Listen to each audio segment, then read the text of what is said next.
اصول کافی کے بھی پہلے چیپٹر کا نام ہے عقل اور علم، اور بحار الانوار کی پوری جلد ہے عقل اور علم پہ۔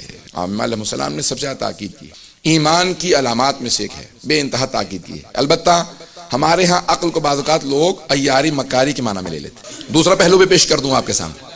عزیزان گرامی، ہمارے ہاں بہت سے لوگوں نے بہت زیادہ تیزی، طراری کو، عیاری کو عقل سمجھ لیا، بلکہ نہیں، سیدھا سادہ آدمی بھی عقل مند ہو سکتا ہے۔ کہتے نہیں یہ تو سیدھا سادہ آدمی ہے، یہ کہاں سے عقل مند ہے؟ عزیزان گرامی، سب سے عقل مند وہی ہے جو سب سے زیادہ سیدھا ہے، کیونکہ اس نے آخرت کما لی ہے۔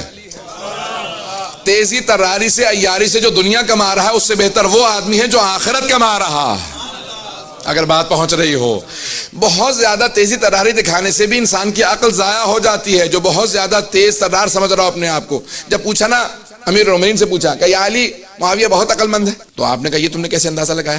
کہ وہ ہر روز ایک نیا منصوبہ آپ کے خلاف لے آتا ہے۔ تو آپ نے فرمایا تلکا حیلتن، وہ مکر و فریب ہے، عیاری ہے، مکاری ہے۔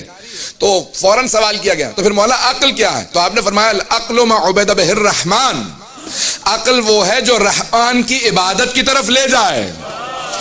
جو انسان کو دھوکہ دہی پہ اتار دے وہ عقل نہیں، وہ ہیلا ہے، مکر و فریب ہے۔ جو اللہ کی طرف لے جائے وہ عقل ہے۔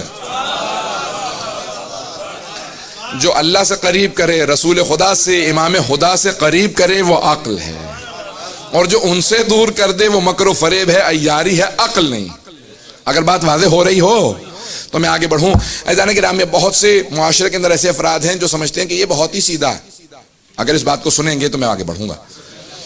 یہ آدمی بہت ہی سیدھا ہے، بہت بیچارہ ہر آدمی سے دھوکہ کھا جاتا ہے، اور کئی مرتبہ جو دھوکہ کھانے والا ہوتا ہے اسے خود پتہ ہوتا ہے میں دھوکہ کھا رہا ہوں، لیکن وہ کہتا ہے اب کیا کروں، اب یہ دھوکہ دے کے خوش ہو رہا ہے۔ تو مولا کا اتنا خوبصورت فرمان ہے، میں جب سوچتا ہوں یقین مانے کیفیت بدل جاتی ہے۔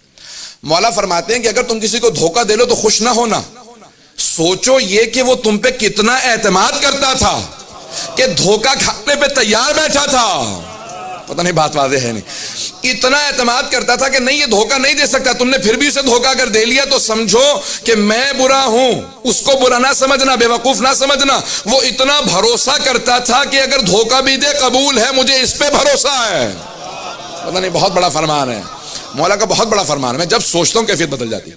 مولا فرماتے ہیں تم نے اس کو جو اس کے بھروسے کو ٹھیس پہنچائی ہے، اس پہ اپنی سرزنش کرو، اپنی ملامت کرو۔ عزیزان گرامی، اب یہ کیا عجیب و غریب شے ہے۔ یہ بعض اوقات ہم سوچتے ہیں یہ آدمی بہت سادہ ہے، عربی میں، یہ فارسی میں کہتے ہیں ابلہ۔